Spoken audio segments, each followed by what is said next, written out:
उदारीकरणाचे जनक म्हणून ओळखले जाणारे माजी पंतप्रधान डॉक्टर मनमोहन सिंग यांचं दिल्लीमध्ये निधन झालं।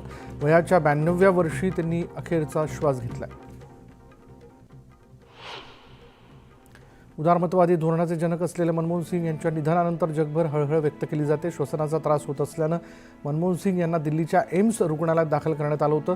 उपचारादरम्यान त्यांचं निधन झालं। डॉक्टर मनमोहन सिंग यांच्या निधनानंतर 7 दिवसांचा राष्ट्रीय दुखवटा जाहीर करण्यात आलाय। देशातील विविध स्तरातून शोक व्यक्त केला जातोय। माजी पंतप्रधान मनमोहन सिंग यांच्या निधनावर राष्ट्रपती द्रौपदी मुर्मू यांनी शोक व्यक्त केला। मनमोहन सिंग यांनी भारतीय अर्थव्यवस्था सुधारण्यात महत्त्वाचं योगदान दिलं असं मुर्मू म्हणाल्यात। पंतप्रधान मोदींनी मनमोहन सिंग यांना श्रद्धांजली वाहिली। त्यांनी एक्स पोस्टमध्ये त्यांच्यासोबतचे फोटो शेअर केले आणि पंतप्रधान म्हणून मनमोहन सिंग यांनी लोकांचं जीवन सुधारण्याचा प्रयत्न केला असा उल्लेख पोस्टमध्ये केला। माजी पंतप्रधान डॉक्टर मनमोहन सिंग यांच्या निधनाचं वृत्त अत्यंत दुःखद आहे। दुःखाच्या या काळात त्यांचं कुटुंब आणि नातेवाईकांसोबत मी संवेदना व्यक्त करतो अशी भावना केंद्रीय गृहमंत्री अमित शाह यांनी व्यक्त केली आहे। मनमोहन सिंग यांनी आपलं अफाट ज्ञान आणि सचोटीनं भारताचं नेतृत्व केलं। त्यांची विनम्रता आणि अर्थशास्त्राचं सखोल जाण यातून राष्ट्राला प्रेरणा मिळाली। मी एक गुरु आणि मार्गदर्शक गमावलाय असं राहुल गांधी म्हणाले। राजकारणातील फार कमी लोकांना सरदार मनमोहन सिंग यांच्याप्रमाणे आदर मिळाला। त्यांचा प्रामाणिकपणा आमच्यासाठी नेहमीच प्रेरणादायी असेल आणि या देशावर खरोखर प्रेम करणाऱ्यांमध्ये ते कायम वरच्या स्थानावर असतील अशी भावना प्रियंका गांधींनी व्यक्त केली। मनमोहन सिंग यांच्या निधनामुळे महान विद्वान अर्थतज्ञ आणि राजनेता गमावला। भारताची अर्थव्यवस्था सुधारण्याकरता मनमोहन सिंग यांचं मोठं योगदान आहे। त्यांची देशसेवा कायम स्मरणात राहील असं मुख्यमंत्री देवेंद्र फडणवीस म्हणाले। उपमुख्यमंत्री एकनाथ शिंदे यांनीही मनमोहन सिंग यांना श्रद्धांजली अर्पण केली आहे। आधी केंद्रीय वित्तमंत्री आणि नंतर पंतप्रधान असताना देशाच्या आर्थिक विकासाला वेग देणारी दमदार पावलं उचलून देशाच्या अर्थव्यवस्थेचं नवदालन खुलं करणारा क्रांतिकारक निर्णय घेणारा द्रष्टा नेता अशी त्यांची ओळख इतिहासात कायम राहील अशी श्रद्धांजली त्यांनी अर्पण केली। शरद पवारांनीही मनमोहन सिंग यांना श्रद्धांजली अर्पण केली। भारताचे माजी पंतप्रधान डॉक्टर मनमोहन सिंग यांच्या निधनाची बातमी ऐकून अतीव दुःख झालं। आपल्या देशाचा एक महान अर्थतज्ञ, द्रष्टा, सुधारणावादी आणि जागतिक धुरंधर नेता गमावलाय अशी श्रद्धांजली त्यांनी अर्पण केली।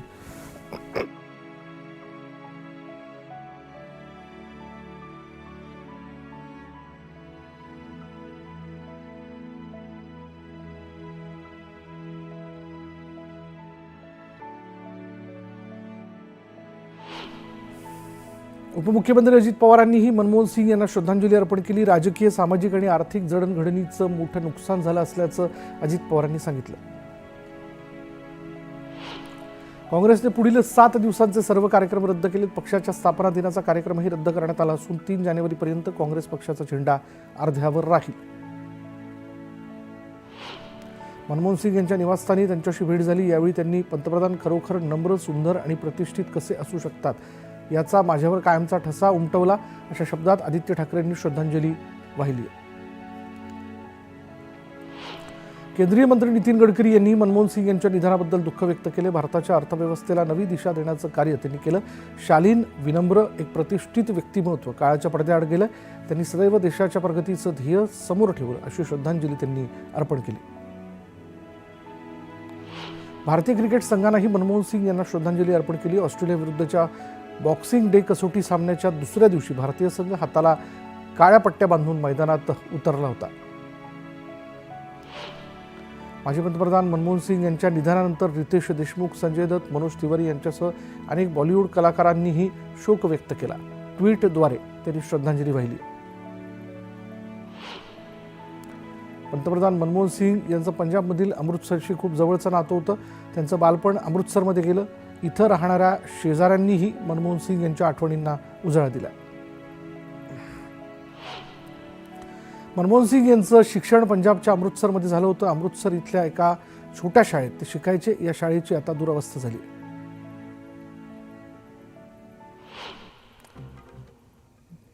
धाराशिवच्या तुळजापूर तालुक्यात हल्ल्याच्या घटना सुरूच आहेत। मैसाई जवळगा गावच्या सरपंचावर हल्ला करण्यात आला। सरपंच नामदेव निकम यांच्या 4 व्हीलर गाडीवर पेट्रोल टाकून जाळण्याचा प्रयत्न करण्यात आला।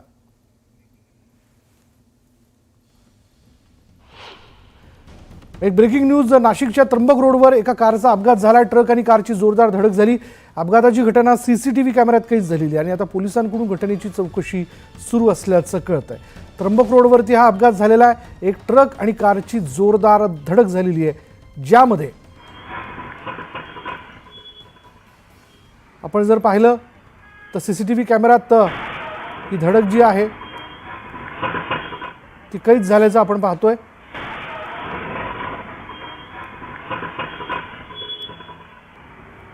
एक छोटा टेम्पो ट्रॅव्हलर आणि कारमध्ये ही धडक झालेली आहे. आणि अगदी समोरासमोर ही धडक झाल्याचं आपण बघतोय.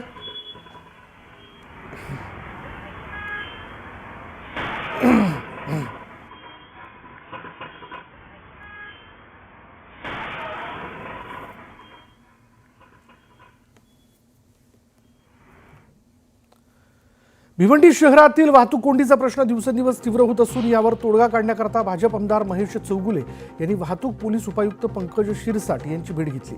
बैठकीत 15 दिवसात वाहतूक कोंडी सोडवण्याकरता प्रभावी उपाययोजना राबवू असं आश्वासन पंकज शिरसाट यांनी दिलं.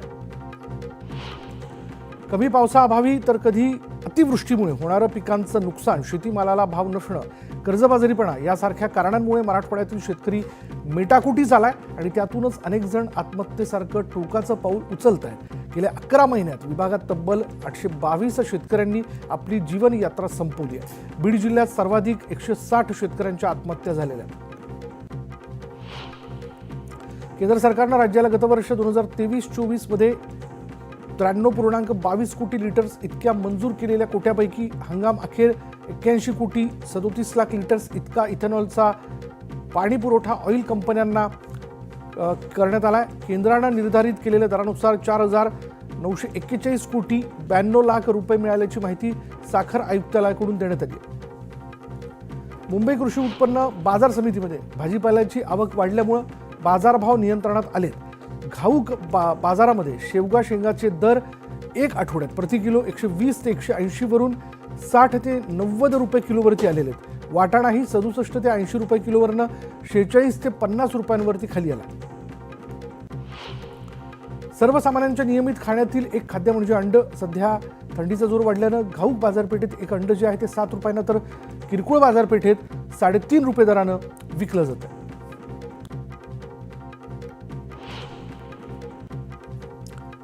नव्या वर्षाच्या स्वागतासाठी बाहेर पडणाऱ्या प्रवाशांची गैरसोय टाळण्याकरता 31 डिसेंबरला रात्री मध्य आणि पश्चिम रेल्वेवर लोकलच्या अतिरिक्त फेऱ्या चालवण्यात येणार आहेत आणि या अतिरिक्त सेवांची वेळ लवकरच जाहीर केली जाईल असं अधिकाऱ्यांनी सांगितलं असून चर्चगेट, मरीन लाईन्स आणि गिरगाव स्थानकांवर अतिरिक्त बंदोबस्त तैनात करण्यात येणार आहे.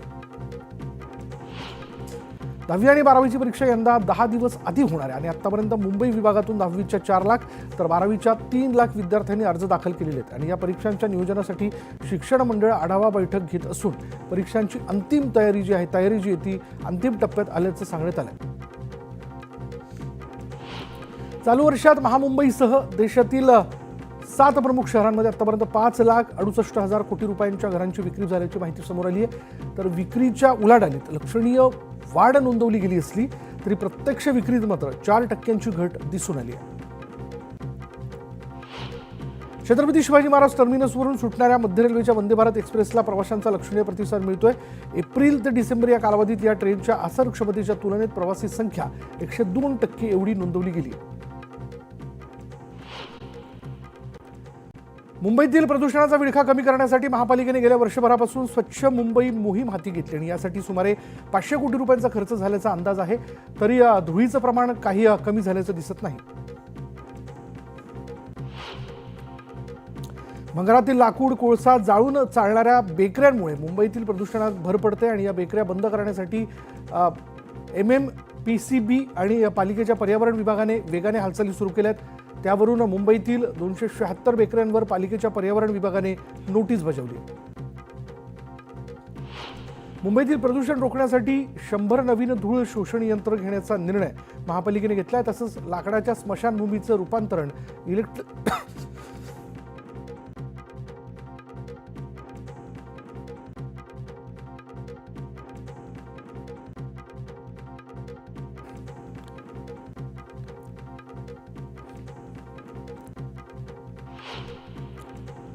शहरात आणि उपनगरात उघड्यावर डेब्रीज वाहून नेणाऱ्या 693 वाहनांवर महापालिकेने जोरदार कारवाई केली आहे. त्यात 11,83,000 रुपयांचा दंडही वसूल केला असून ही कारवाई यापुढे सुरूच राहणार असल्याचं विभागाचे मुख्य अभियंता यांनी सांगितलंय.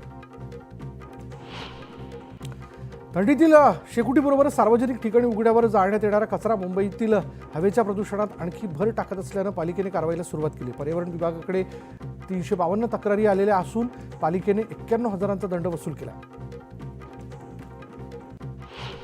मुंबईतील महापालिका शाळांमध्ये मराठी माध्यमापेक्षा इंग्रजी माध्यमांकडे पालकांचा ओढा असून त्यासाठी महापालिकेने यंदाही ऑनलाईन प्रवेश प्रक्रिया सुरू केली आहे. पालिकेच्या या मुंबई पब्लिक स्कूलमध्ये गतवर्षी 10,000पेक्षा अधिक विद्यार्थ्यांनी प्रवेश नोंदवला असल्याची माहिती शिक्षण अधिकाऱ्यांनी दिली. बोरिवलीमध्ये रस्ते विभागामार्फत सुरू असलेली रस्त्यांची कामं प्राधान्याने आणि जलद गतीने पावसाळ्यापूर्वी पूर्ण करावीत असे आदेश महानगरपालिका आयुक्त भूषण गगराणी यांनी दिले. दरम्यान विकास कामांच्या गुणवत्तेवर अधिक भर देत संबंधित ठिकाणी अधिकारी अभियंत्यांनी प्रत्यक्ष भेटी देऊन पाहणी करावी अशा सूचनाही त्यांनी दिल्या.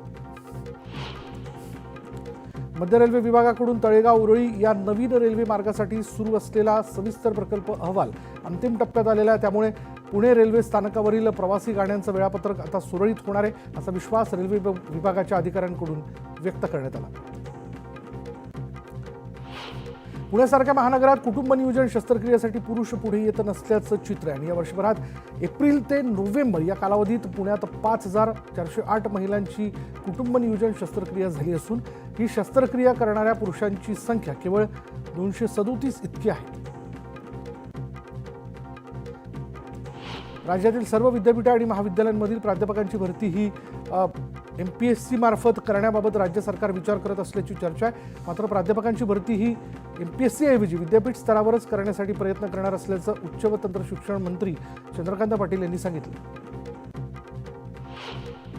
मुंबई महापालिकेच्या CBSE, ICSE, IB, IGSC मंडळाच्या शाळांसाठी जानेवारी महिन्यापासून प्रवेश प्रक्रिया सुरू होणार आहे. नर्सरीच्या तब्बल 1,242 जागांसाठी प्रवेश प्रक्रिया 1 जानेवारीपासून सुरू केली जाईल.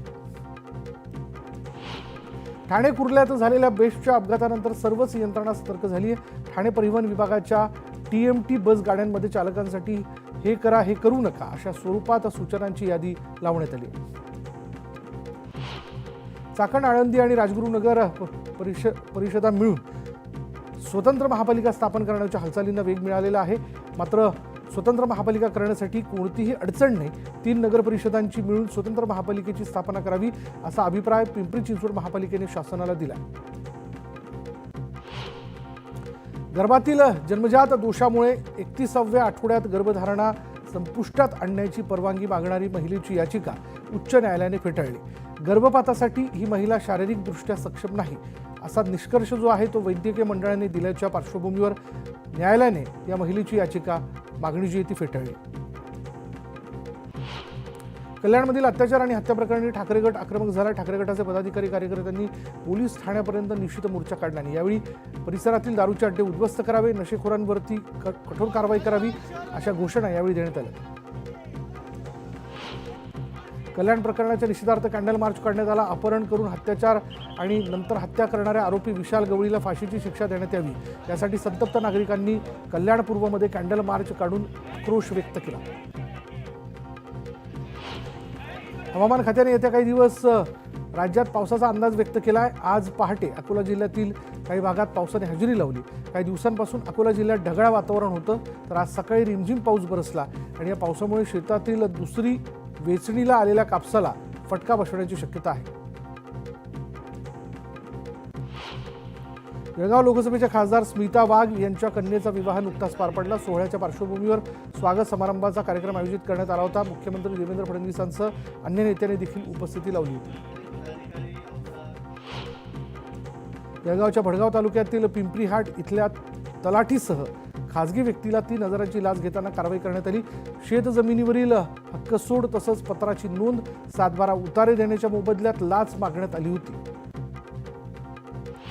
पुण्याच्या इंदापूर तालुक्यातील निमगाव केतकी इथल्या सुवर्णयुग गणरायाची 3 दिवस भरणारी यात्रेची सांगता मोठ्या उत्साहात झाली. मंदिरासह गावातील रस्त्याच्या दुतर्फा आकर्षक विद्युत रोषणाई करण्यात आली होती. आपल्या लाडक्या बाप्पाचं यात्रेनिमित्त दर्शन घेण्याकरता भाविकांनी मोठी गर्दी केली होती. पंढरपूरच्या कासे गावात यल्लम्मा देवीच्या यात्रेनिमित्त जय्यत तयारी करण्यात आली. आमदार समाधान आवताडेंनी यात्रेच्या तयारीचा आढावा घेतला. रायगडचे किनारे पर्यटकांनी गजबजलेले आहेत. 31च्या स्वागतासाठी पर्यटकांची गर्दी आहे. पर्यटकांच्या सुविधा आणि स्थानिक प्रशासनाच्या सुरक्षेवर स्थानिक प्रशासनाने भर दिला. जळगावात महिलेने 9 वर्षाच्या मुलीसह आत्महत्या केल्याची घटना घडली. महिलेच्या हस्ताक्षरात चिठ्ठी आढळली असून आत्महत्येला कुणी जबाबदार नसल्याचं म्हटलंय. एरंडोल पोलिसांकडून गुन्हा नोंदवण्यात आला. इंदापूर शहरातून जाणाऱ्या जुन्या पुणे सोलापूर महामार्गावर कारचा अपघात झाला. अपघातात सुदैवाने कोणीही जखमी झालेलं नाही. वाशिमच्या वालीवमध्ये चिमुकल्याच्या अंगावरून कार गेल्यानंतर तो सुखरूप बचावलाय. या प्रकरणी अज्ञात कार चालकाविरोधात वालीव पोलीस ठाण्यात गुन्हा दाखल करण्यात आला होता. वालीव पोलिसांनी तपासाची चक्र वेगवान गतीने फिरून आरोपी आलम खान याला ताब्यात घेतलं. नाशिकच्या सिन्नर टोल नाका परिसरात कारने अचानक पेट घेतला. कारमधील सर्व प्रवासी सुखरूप असून वेळीच बाहेर पडल्यानं मोठा अनर्थ टळला. शॉर्ट सर्किटने आग लागली असून आगीत कार जळून खाक झाली. जालन्यातील परतूर इथल्या बागेश्वरी साखर कारखान्यात काम सुरू असताना स्फोट झाला आणि या स्फोटात 2 जण गंभीर जखमी झाले असून रुग्णालयात उपचारासाठी दाखल करण्यात आले. घटनास्थळी परतूर पोलीस दाखल झाले असून या प्रकरणी कारवाई सुरू आहे.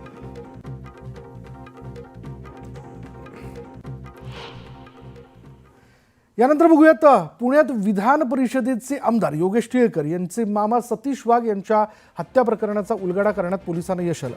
सतीश वाघ यांच्या पत्नीनं प्रियकरासह त्यांच्या हत्येचा कट रचल्याचं समोर आलंय. सतीश वाघ यांच्याकडून होणारी मारहाण, आर्थिक व्यवहार आपल्याकडे याव्यात, यातून ही हत्या करण्यात आल्याचं पोलिसांनी सांगितलं. भाजपचे आमदार योगेश टिळेकरांचे मामा सतीश वाघ यांच्या हत्या प्रकरणात खळबळजनक माहिती समोर आली आहे. सतीश वाघ यांचा त्यांच्या पत्नीनेच काटा काढल्याचं पोलीस तपासात समोर आलंय.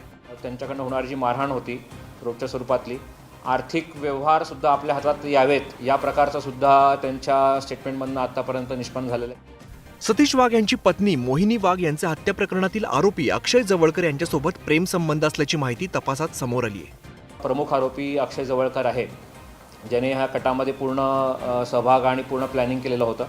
त्याच्यासोबत या महिलेचे संबंध असल्याचं सुद्धा तपासामध्ये निष्पन्न झालेलं आहे. सतीश वाघ यांच्या हत्या प्रकरणाच्या कटात त्यांची पत्नी मोहिनी वाघ यांचाही सहभाग असल्याचं समोर आलंय. क्रॉस क्वेश्चनिंग महिलेचं केल्यानंतर त्यांनी सुद्धा त्याच्या कटामध्ये त्यांचा सहभाग असल्याचे कबूल केलेलं आहे. सतीश वाघ हत्या प्रकरणात 6 आरोपींना अटक करण्यात आली आहे. पोलिसांनी 16 दिवसातच या हत्या प्रकरणाचा छडा लावलाय.